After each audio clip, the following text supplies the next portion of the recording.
Mak sihat nak? Dah makan ke belum tu? Kerja jangan kuat sangat ya. Berapa kali nak cakap ni, Mak? Orang tahulah nak jaga diri. Sibuklah. Asyik tanya-tanya benda yang sama je.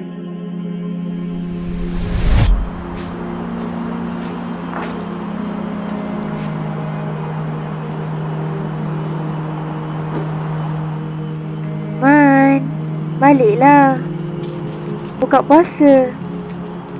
Mak ada masak asam pedas ikan pari kesukaan kau ni. Bukan tu je. Mak masak ayam goreng juga ni. Mak tengah buka puasa sorang-sorang ni. Tak payah. Simpanlah, Mak. Lauk Mak tu kadang-kadang tawar. Tak kena tegak. Mak aku beli bazar je, paling senang. Dulu, semuanya tak cukup. Semuanya tak kena. Kesabaran mak, aku balas dengan sombong.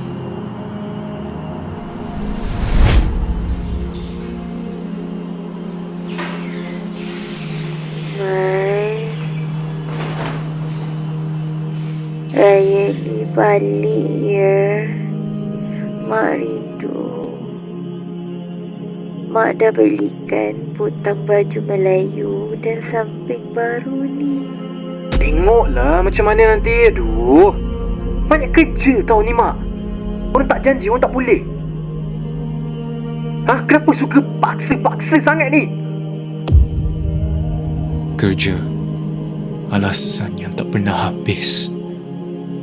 Sampai akhirnya, masa aku dengan mak yang betul-betul habis. Tuhan tarik nikmat tu sekelip mata.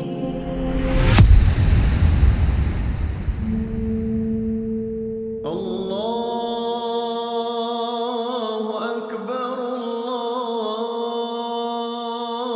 Akbar, Allahu Akbar. Tiap kali gema takbir ni berkumandang, dada ni rasa macam nak pecah, Mak. Maafkan Man. Maafkan Man, Mak.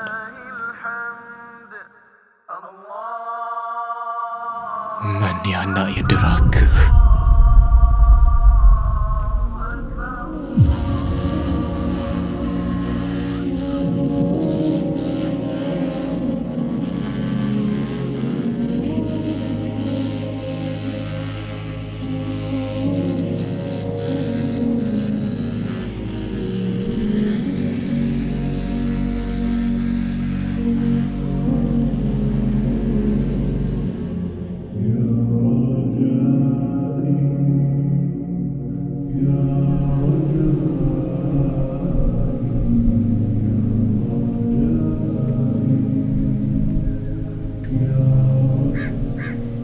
Assalamualaikum, Mak. Aku masih singgah ni.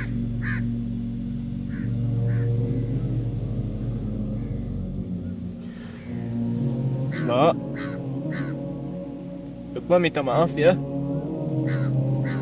Lukman minta maaf banyak-banyak ya, Mak.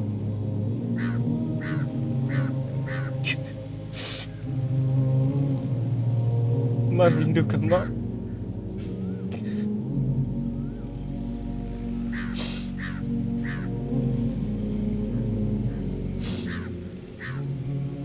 Hargailah